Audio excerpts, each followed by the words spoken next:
Asante sana bwana makamu wa askofu mkuu Padre Faustin Mchungura kwa kunipa fursa hii. Machache tu.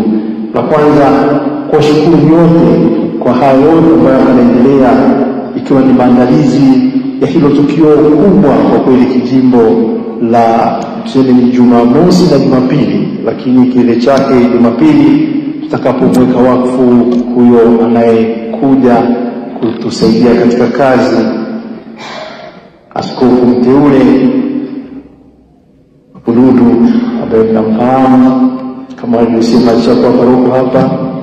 Kumbe niwashukuru sana na tuendelee na maandalizi hayo, na kweli tujitoe ili yote yawe kama ambavyo tungelitegemea na wanavyotegemea wengine. Naona kwaya wameshaanza huko. Hiyo haleluya kuu ya Pasaka. Bila shaka kama walioimba leo vizuri, wataimba vizuri zaidi. Sababu bila shaka itakuwa ni kwaya mchanganyiko maalum ya mkusanyiko huo wa kwaya hizo mbalimbali. Kumbe niseme kwa yote ambao mnafanya, kwa kweli ninasema asanteni sana. Sikuwepo, lakini najua kazi kwa zinaendelea kama tulivyojipanga na tutafanya mpaka mwisho. Na tumshukuru Mungu, tunayafanya yote mwezi wa Bikira Maria.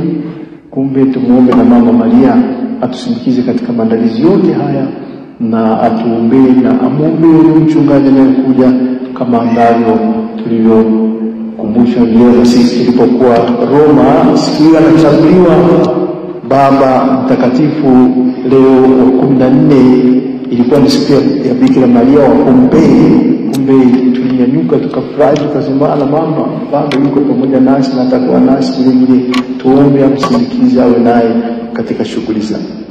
La pili sasa ni kuhusiana na Baba Mtakatifu Leo. Kama nilivyoeleza, ndo wanasema siku rasmi anapoingizwa sasa katika utume wake kwa alama hizo maalum ambazo atakuja kukabidhiwa. Kuna siku katika maisha ya Papa ile ya kwanza ya kuchaguliwa, ambayo kwetu sisi ilikuwa ni tarehe hiyo, tarehe 8, na moshi ukatoka, nasikia watu mlikuwa mnaruka kweli hapo. Sisi tulifurahi kwa yote moshi mweupe. Lakini basi ni siku ya kwanza. Alafu siku ya pili ya kwanza sasa hiyo kazi yenyewe au utume wa Petro, ambao sasa kwake yeye Baba Mtakatifu Leo wa 14 alipendekezwa bila shaka baada ya kuwasiliana na wengine, iwe ni Jumapili hii ya leo ya tarehe 18. Ni nzuri. Wala utakokuwa na nafasi, sina hakika sasa kama ni saa 3:30 ya kule ambao au saa 4 ya kule ambao huko itakuwa ni saa 4:30 au saa 5, tuna muda wa kutosha. Wale siku hizi basi vyombo vyetu hivi tumtumie vizuri. Leo ni muda mzuri leo, mwenye simu hizo runinga kutizama inavyokuwa kama mlivyotizama. Tunashukuru sana, ili tazama na wengi sana hiyo ya kumtangaza siku yenyewe hiyo waliposema tunayapenda Papa.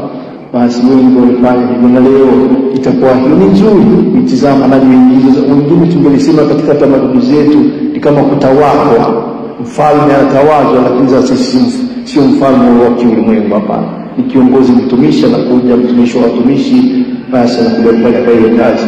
Inaanzia kanisani, kwenye kanisa kuu la Mtakatifu Petro watakuwepo yeye, watakuwepo vile wao, na wachana ni mapadri, patriarch wa makanisa ya Mashariki watakao kuwa ndani kwenye kaburi la Mtakatifu Petro hapo. Basi wataanzia hapo kwa kusali. Basi baada ya kusali chetezo kitakuwepo, wataweka ubani, watanyunyizia. Basi baada ya hapo ndio wataanza maandamano mazuri sana kwa litania ndefu hiyo ambayo itawasindikiza tangu mpaka nje. Ilikuwa ni kama pale nje ndio ibada itaenda kufanyikia huko. Sasa kati ya alama ambazo wanampatia, kwanza wanapotoka pale wataandamana na pallium kama hii, wataionyesha bila shaka pale atakuja kuvikwa hiyo. Alafu wataandamana vile na pete ya mvuvi ya Mtakatifu Petro, yeye peke yake anaivaa pete ya namna hiyo ambayo ina alama ya Mtakatifu Petro hapa, picha yake pamoja na nyavu anaenda kuvua. Alafu hiyo hiyo pale basi pia ni kama mchungaji kwa yote atakwenda kuwabeba kondoo, kuwatafuta hao ambao ni wagonjwa, kuwatafuta hao waliopotea, atawaleta. Ndio alama yake hiyo. Itakuwa na barafu na kwa na Biblia kwa vyote, neno la Mungu, wataandamana na Biblia, tuseme injili hizo takatifu, tenda nazo mpaka kule ambako ibada ya misa takatifu itafanyika. Alafu kule basi ndio itafika wakati sasa kuja baada ya injili, ndio kawaida inakuja kufanyika sasa hiyo nzuri kabisa, ambako ndio kardinali ambaye ni sisi makardinali. Kuna makardinali wa ngazi tatu. Kuna kardinali shemasi, kuna kardinali padri, alafu kuna kardinali askofu. Sasa kardinali shemasi atakuja kumpatia hiyo pallium ambaye atakuja kumvisha kwa kusema kwanza maneno fulani, alafu ndio anakuja kumvisha. Alafu atakuja kardinali huyo padri ambaye atasoma sala fulani hapo baada ya kumvishwa hiyo pallium. Alafu baada ya hapo ndio atakuja sasa kardinali askofu, atakuja kumkabidhi, kumpatia pete. Anampatia pete, lakini pete hiyo olote ni pete ambayo inatoka kwa Kristo mwenyewe, ambaye anampatia hiyo kazi ya Petro. Kwa itasomwa sala ambayo inaonyesha kitu hicho, kwamba sasa anapewa hiyo pete ikiwa na ashiria hiyo kazi kubwa ambayo amepewa, hiyo kazi ya kuchukua sasa na kufanya kazi ya utume wa Petro, ambaye alikuja kuwaimarisha hao ndio sisi, alafu nakuja kuwavua hao watu. Ndio maana ya pete hiyo ya huyo mvuvi. Ni nzuri.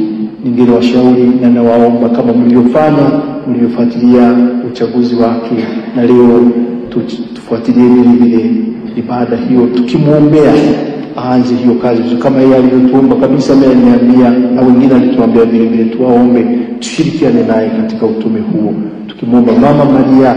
Huu ni mwezi wa Bikira Maria, Mama Malkia wa Mitume. Basi kwa maombezi yake hiyo kazi aweze kuifanya vizuri, nasi tushirikiane naye tuifanye kazi hiyo vizuri, yote kwa ajili ya ufalme wa Mungu, na yote kwa ajili ya sifa na utukufu huo, lakini vile vile kwa ajili ya manufaa ya kanisa zima la kiulimwengu. Asanteni sana na Jumapili njema.